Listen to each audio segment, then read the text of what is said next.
All right, well, I might as well fess up now. It's holiday season. We are responsible, America, for those higher insurance premiums you're paying and the fact that the health care laws lifted the price of almost anything medically related.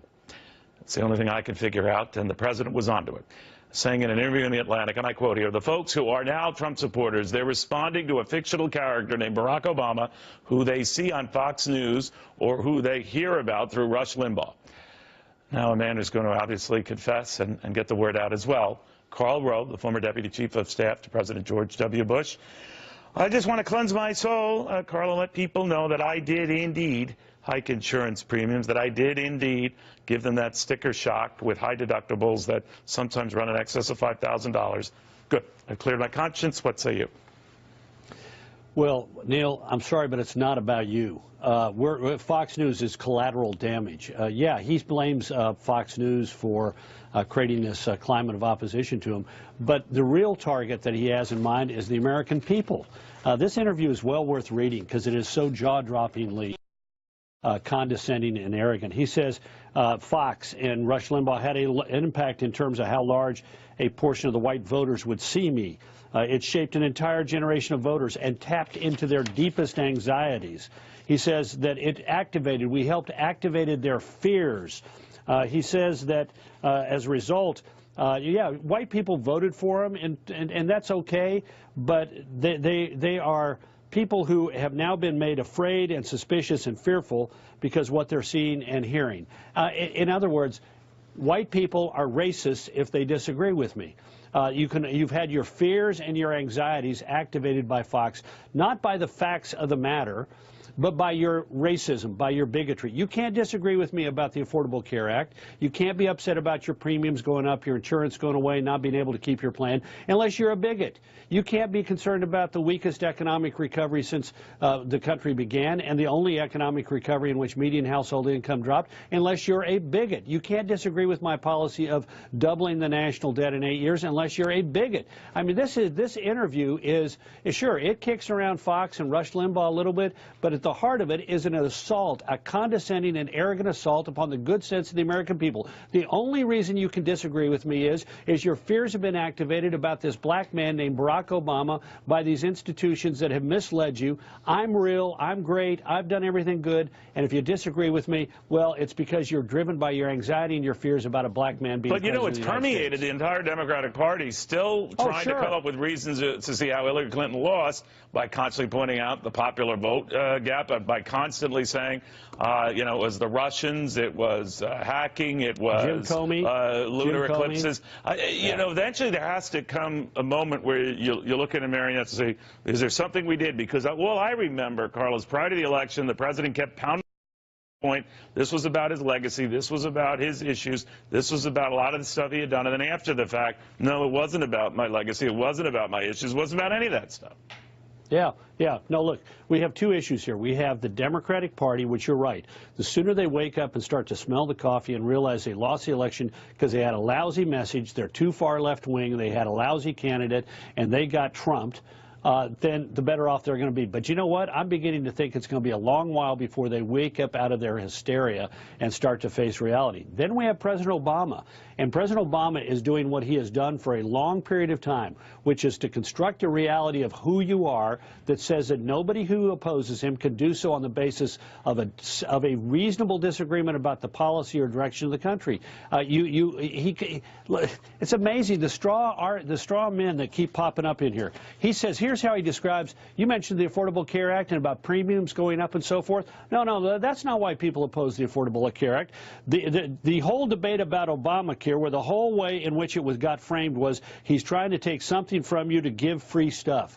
Now, I don't remember people saying that it was to give free stuff to people. I think it was people were concerned about being in control of their own family's health and about their premiums going up, their policies going away, their doctor being unavailable. But no, the president says, no, it's about something else completely unrelated to people's real concerns. Well put, Carl. Thank you very much. And as I've been saying here, Carl, it's not about the color of the president's skin, maybe more the thickness of it.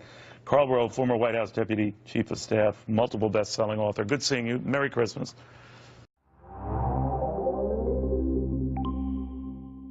jam-packed segment tonight. President Obama has just 28 days left in office, and he's taking some final shots at Fox News, among others.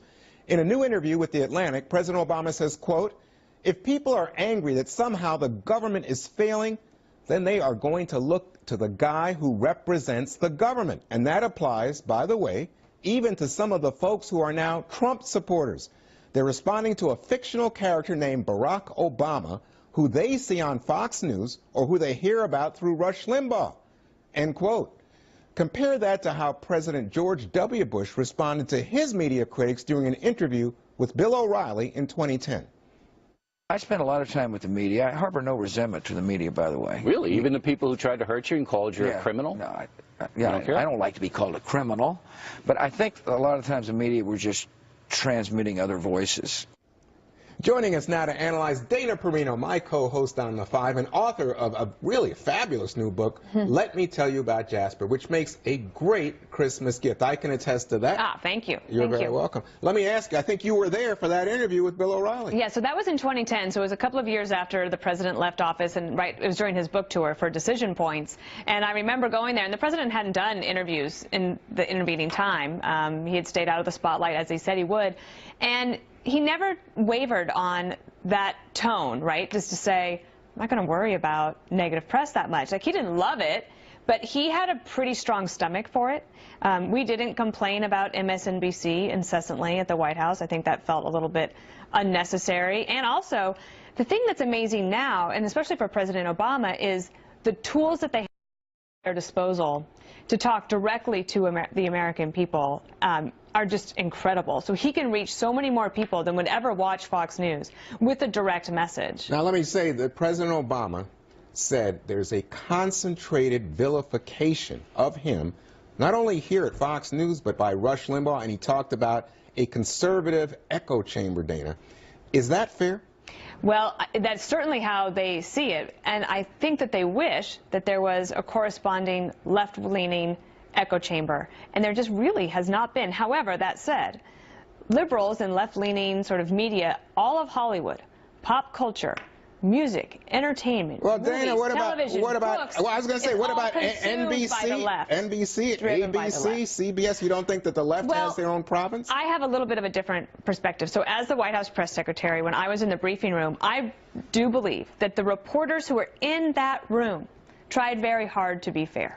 But you cannot control editorials or opinions, and now you have ability for people to opine in all sorts of different ways. Right? It used to be hard to get an op-ed placed in a newspaper. Now you just put it up on Medium, and maybe you'll get lucky, and somebody will tweet about it. And there's just so many other ways to communicate than we had even in 2008. Now, what I saw when George W. Bush responded, his critics could be vicious. I remember how vicious they could be, especially after the weapons of mass destruction, Iraq, and all the like. But it seems to me like he was like, you know what, I'm going to take the high road here. I'm going to be classy about this. Well, it wasn't just the media, okay? That actually, some of the worst things that he was called were done by Harry Reid, the Senate Majority Leader at the time, who called him, I think it was a liar and a loser in a time of war, right? So it wasn't just the media who might have given George Bush a hard time. But in the aftermath of Donald Trump's election and the fact that Trump used alternatives to get around the media, does President Obama's message have added import? Is it different than what President Bush said about his critics? I don't think that's, well, I actually feel like what President Obama said in the Atlantic interview in 2016 is similar to things that he said leading up to the election in 2008. So he's had Fox News as a villain from the beginning. And I think that I feel like the Democrats they haven't reconciled the reason that President Obama personally is very popular in the polls. I mean, it's actually quite remarkable for a two-term president to be up where he is. But they still lost the presidential election, and they're trying to figure out how that can be. How do you reconcile those two things? Yeah, I think he's hurt, and I think he feels, given the Republican victories, not only in the presidential race, but holding on to the Senate and the gubernatorial races, I think he feels responsible, and he's looking for someone to pin the blame on. Well, if he felt responsible, then he wouldn't blame Fox News. Well, all right. But speaking yesterday Newt Gingrich came out and said one of the terms that Donald Trump really is known for is saying the term "drain the swamp." The crowd went wild when he's in getting elected, and still says it today. He says that the word that Newt Gingrich got from inside the camp, which you would know, was that they don't want to use that term anymore, that he's not going to say it. And if you look at some of the left are saying they're looking at some of the people in his cabinet, and it doesn't reflect it. Where does drain the swamp stack up on things to adhere to in the Trump camp? Look, I think if you had to put them in a chronological order, drain the swamp is probably somewhere down the bottom, as opposed to getting tax reform done, making sure middle-class people have more jobs, making sure we're renegotiating our bad trade deals, ensuring that we're fixing Obamacare, repairing and replacing that, or replacing that and putting in something new. I think at the end of the day, it's about the economy. It's about creating jobs. It's about fixing the bad trade deals. So draining the swamp is a larger narrative, but what it's really about is putting people back to work. We cannot continue to have a 1% growth rate in this country and think we're going to be a global powerhouse anymore. We need to grow the economy. What Donald Trump is saying, and what you saw yesterday, was him meeting with the CEO of Boeing Corporation, saying we're not going to spend $4 billion on an airplane. And Boeing Corporation has come out and said, we agree with you. We can do it for less. He's not even the president yet, and he's already renegotiating our deals that were bad deals before he got into office. That's what the people elected him to do. That's what he's going to do. I don't think people knew he was going to take such meticulous personal attention to particular deals. And in this case, people sitting out there, whether it's the Boeing deal or the Carrier deal, they go, yeah, hope he keeps doing that. Now, Corey, you're up in New Hampshire right now, where you're from, where your family is, to celebrate your Christmas. But I understand in a couple of weeks, maybe a couple of days after Christmas, you are moving down to Washington, and you're opening up a new business, a consulting firm. I was reading some of the mainstream media today. They're making the case you're becoming part of the swamp. Well, I love the mainstream media. They've been so good to me this election. So they want to get it right for the first time.